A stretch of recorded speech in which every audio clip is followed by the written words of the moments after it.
Տիկին Մկրտչյան, ինչ ցույց տվեց Գյումրին։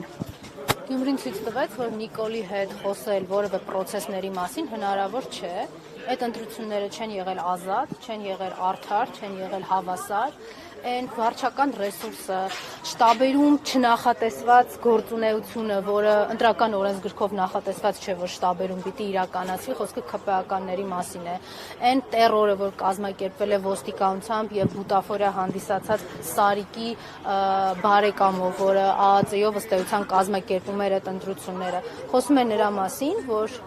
իրենք այդ իշխանությունները, ովքեր պատասխանատվություն են կրում ընտրությունները կազմակերպելու համար, նույնիսկ պատրաստ չեն ապահովելու ընտրական օրենսգրքով սահմանված նվազագույն գործիքակազմը, բոլորի հավասարությունը, ազատությունը այդ ընտրություններին մասնակցելու։ Շատ փոքր դրվագներ կարող եմ ասել, որոնք արդեն իսկ կասկածի տակ են դնում այդ Սարիկ Մինասյանի 17,000 քվեն։ Այն որ եթե կա իհարկե վտանգ կամ ոստիկանություն ինչ-որ օպերատիվ տվյալներ ունի, որ թեկնածուները պիտի ուղեկցվեն ոստիկանության ինչ-որ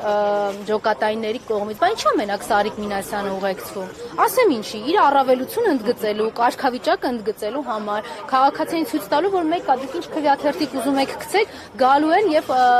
այն իրավիճակը, որը ուզում է Նիկոլը ստանա, սա ընտրություններ ոչ թե Սարիկի կամ չգիտեմ մեկ այլի միջև, այլ սա ուղիղ Նիկոլի կողմից հերթական անգամ կազմակերպված բեսպրիձելներ, որը պիտի ստանար իր ցանկալի արտացոլումը։ Եվ այն փաստը, որ ինքը միանգամից տենց ափալ-թափալ արագ հայտարարություն է տարածել Նիկոլ Փաշինյանը, խոսում է նրա մասին, որ այնպիսի մեխանիզմներ է ընտրակեղծիքների դրսևորվել այդտեղ, որ Նիկոլը ուզում է արագ-արագ ծածկադմփոց անի այդ արդյունքները, շատ լավ հասկանալով, որ իր համար շատ հեշտ կլինի զավթել այդ աթոռը։ Իդեպս համատեքստում նշեմ, որ դիտորդներից մեկը ասել էր, որ երբևէ նախկինում չի տեսել այնպիսի ընտրախախտումների տեսակներ, որոնք այս անգամ է տեսել։ Եթե այդ դիտորդները ազնիվ լինեն, իհարկե մեզ մոտ այնպես է ստացվել, որ նախորդ տարիներին դիտորդները բոլոր այն մարդիկ էին զուգադիպությամբ, նախկին իշխանությունների մասին է խոսքը, զուգադիպությամբ, ում կազմակերպություններն ու ՀԿ-ները դրսից էին ֆինանսավորվում, ու հետո էլի նույն խիստ պատահականությամբ 2018 թվականին Նիկոլ Փաշինյանի կազմակերպած իշխանազավթման շահառուն դարձան,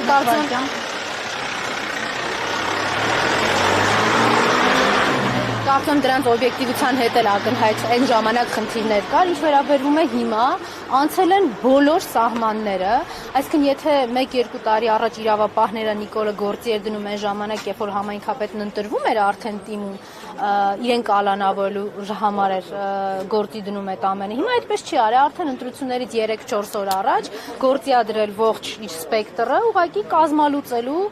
որոշակի թեկնածուների ընտրական ցուցակներ, այնպես անելու, որ ասեն հա դե լավ մեզ պետք է այս ամեն ինչի համար։ Սա ակնհայտ է, չէ, որ թիմ ընտրություն չէ։ Սա քաղաքի մասին չէր այս ընտրությունը, սա տեղական ինքնակառավարման մասին չէ։ Սա Նիկոլի հերթական փորձն էր զավթելու այնտեղ իշխանությունը։ Ուրախ եմ, որ գյումրեցիները կարողացել են այդ բռնաճնշումների տոտալ այդ տերորի շղարշը հաղթահարել ու գնալ քվեարկության։ Ակնհայտ է, որ ներողություն քաղաքացիների համար չի կարող այն ընտրությունը, որը ռիսկեր է իր մեջ պարունակում ֆիզիկական անվտանգության։ Հավանական համարում եք, որ համապետական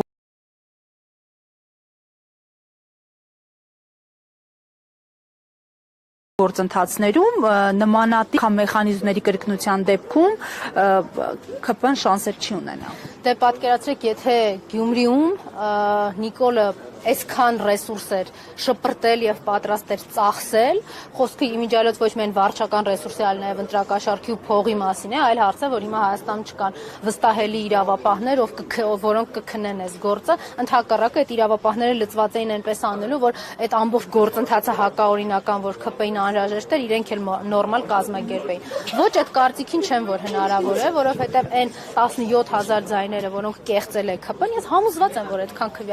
քվեարկություն չի եղել իրենց կամքով կազմակերպված ՔՊ-ի համար։ Նույն process-ները լինելու են համապետական ընտրություններին, դուք պատկերացրեք, այս նույն չագուճը վերցնելու է ձեռքը, ընկնելու է փողոցներով, կալանավորելու է, ինչ էր ասում, գործողելով,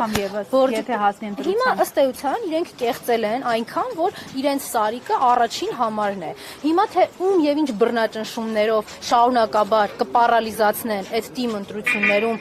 գրանցված արդյունքները արդեն ավականու մանդատների տեսքով քաղաքապետի ընտրությունները ընտրության։ Դա մենք մի անգամ չի որ տեսել ենք Վանաձորում, տեսել ենք Ալավերդիում կամ ինչ ենք հեռու նույն Գյումրիում, ինչի է Գյումրիում եղել արտահերտ ընտրություն, որտեղ Նիկոլը որոշել է, որ պիտի մի 10-15 հոգի Բալասանյան դաշինքից մարդիկ, ովքեր դեռ 3 զբաղվում էին քաղաքականությամբ, այն աստիճանի տերորի ենթարկեն, ֆիզիկական անվտանգության սպառնալիքներ հղեն այդ մարդկանց հասցեին, որ ում զանգում են այս մի ամիսը, ոչ ընտրությամբ են հետաքրքրում, ոչ քաղաքականությամբ են զբաղվում։ Այն ժամանակ, երբ որ դեռ 2 տարի առաջ կամ արտահայտությունն էին քաղաքի իշխանությունը վերցնելու եւ քաղաքային իշխանություն ձևավորելու։ Եթե ոչ ընտրությամբ, ապա ինչպես եք պատկերացնում իշխանափոխությունը։ Ես բազմիցս նշել եմ, որ Նիկոլ Փաշինյանը հեռանալու է բացառիկ հակազդեցության արդյունքում։ Այդ բացառիկ հակազդեցությունը վստահաբար Նիկոլի օրակարգով գնալու մասին չէ։ Դա ինչպես կլինի, ես պատկերացում չունեմ, բայց խնդիրը այն է, որ Նիկոլի առաջարկած օրակարգով ընտրության գնալ, հետո Նիկոլի առաջարկած օրակարգով գնալ պարլամենտ հարց ու պատասխանի։ Այդ ճանապարհը չի վստահաբար ու մենք անցել ենք դա մի անգամ 21 թվականին։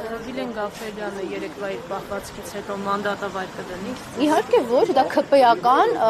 ՔՊ-ական նորմալ պահվածք է։ Ազգային ժողովի падգամավորի համար անընդունելի, Հայաստանի քաղաքացու հանդեպ անընդունելի վարքագծով, բայց ՔՊ-ականների համար նորմալ է։ Ինչի առաջինն է Վիլեն Գաֆերյանը, Ալեն Սիմոնյանը չի իրեն լկտի եւ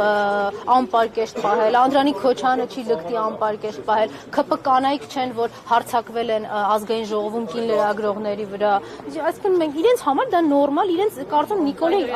իհարկե կարծում եմ հենց Նիկոլի դրված պահանջն է իրենց առաջ, որ ինչքան կարող եք ձեզ այդքան սանձարձակ ու լկտի պահեք, որտեղ մեր իշխանությունը այս ամենաթողությամբ ու մեր ստեղծած բեսպրիդելովա, որ մենք կարողանալու ենք պահել, այլ ճանապարհ չկա։ Շնորհակալ ենք։ Հարգելի հետևողներ, մտնենք